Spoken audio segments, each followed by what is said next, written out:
តោះឥឡូវយើងចូលមកមេរៀនទី1បន្តមកទៀតគឺយើងបន្តពីវីដេអូមុនដោយសារវីដេអូមុនយើងអត់បានពេញណាអញ្ចឹងយើងនិយាយអំពីលេខ1គឺអត្តសញ្ញាណរ៉ែអញ្ចឹង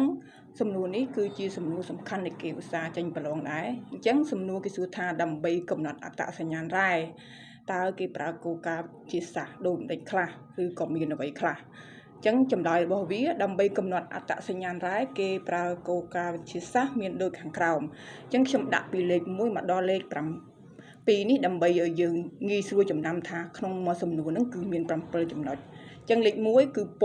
ណ៌នេះគឺគេសំដៅទៅលើពណ៌នៃរ៉ែចឹងដើម្បីដឹងថារ៉ែនឹងជារ៉ែប្រភេទអីអញ្ចឹងគេមើលពណ៌នៃរ៉ែប៉ុន្តែពណ៌នៃរ៉ែហ្នឹងវាអត់អាចផ្ដល់ព័ត៌មានគ្រប់គ្រាន់ទេណាអញ្ចឹងវិធីសាស្ត្រទី2គឺស្នាមពណ៌អានេះគឺគេសិក្សាទៅលើពណ៌នៃម្សៅរបស់រ៉ែអញ្ចឹងចូលដល់លេខ3គឺនិយាយអំពីផ្លេកលោហៈអញ្ចឹងនៅកន្លែងផ្លេកលោហៈនេះគឺគេពណ៌នាអំពីពន្លឺចាំងផ្លាតពីផ្ទៃរបស់រ៉ែអញ្ចឹងបើសិនជារ៉ែនឹងមានផ្ទុកលោហៈច្រើនអញ្ចឹងគឺវាតែងតែមានពន្លឺចាំងហើយចូលដល់លេខ4ភាពរឹងនេះគឺគេសំដៅទៅលើការធន់ទៅនឹងស្នាមឆ្កូតអាហ្នឹងគេអាចធ្វើកំណត់ថារ៉ែហ្នឹងជារ៉ែប្រភេទអីចំណុចទី5គឺដង់ស៊ីតេកន្លែងនេះខ្ញុំអត់លម្អិតទេដោយសារតែវាមិនសូវជាសំខាន់ទេគឺគេមានលម្អិតច្រើនទៅទៀតណាយើងដឹងតែចំណុចគោលប៉ុណ្ណឹង